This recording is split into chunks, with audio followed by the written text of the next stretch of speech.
Hai semuanya, perkenalkan nama saya Bunga Striani Asmara dengan NIM 66612304146. Nah, hari ini kita bakal bahas topik yang penting banget buat masa depan pelayanan publik di Indonesia, yaitu e-government dan e-governance.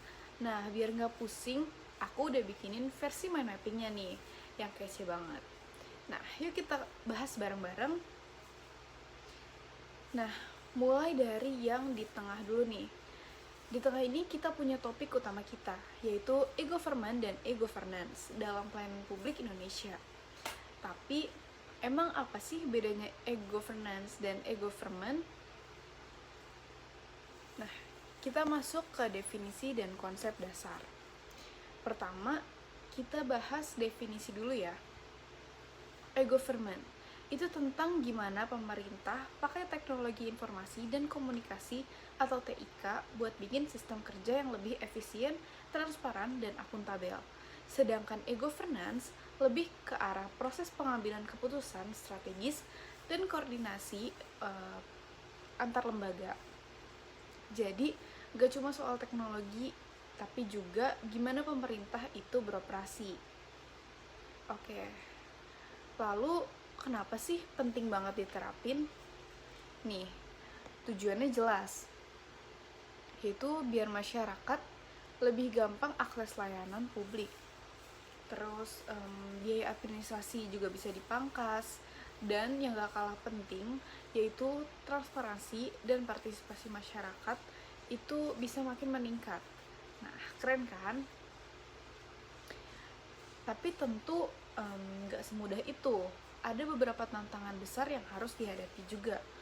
Misalnya, seperti infrastruktur teknologi yang belum merata, koordinasi antar lembaga yang masih lemah, birokrasi yang belum akrab sama teknologi, dan mindset yang masih nganggep e-gov itu cuman website pajangan. Nah, lanjut ke tahapan nih. Di Indonesia tuh udah sampai mana sih tahapannya?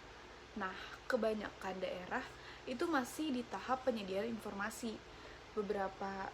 Tapi beberapa udah mulai ada fitur interaktif kayak email atau chat. Yang keren, udah ada juga layanan transaksi seperti bikin KTP atau bayar pajak online. Tapi untuk sampai ke tahap transformasi digital secara nasional itu masih butuh waktu. Nah, kita lanjut nih ke studi kasus. Nah, untungnya itu ada beberapa contoh sukses yang bisa jadi inspirasi, seperti di Kutai Timur misalnya.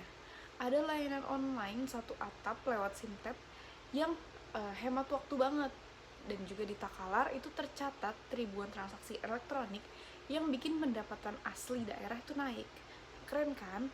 Belum lagi sistem pajak online dan info sekolah yang udah dijalankan sama kementerian.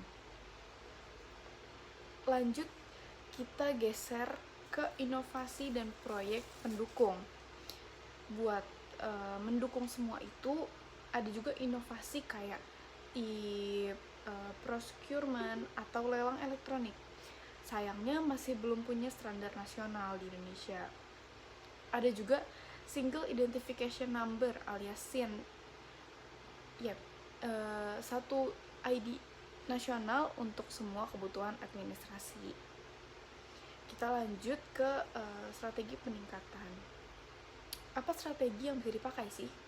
Nah, pertama, standarisasi situs web pemerintah lokal. Lalu ada penghargaan e-gov award sebagai pemicu semangat.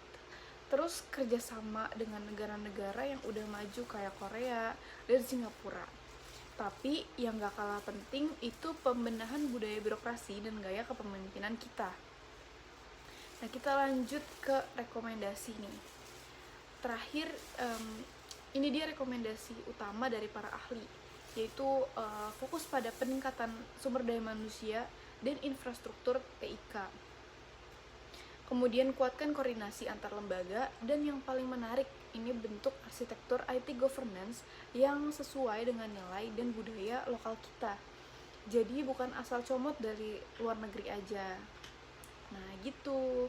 Gimana? Sekarang udah makin paham kan soal e-government dan e-governance? Nah, yuk kita sama-sama dukung dan kita sama-sama dukung transformasi digital di Indonesia. Mulai dari hal kecil kayak manfaatin layanan publik online gitu. Oke, sampai jumpa di video selanjutnya. Terima kasih sudah menonton.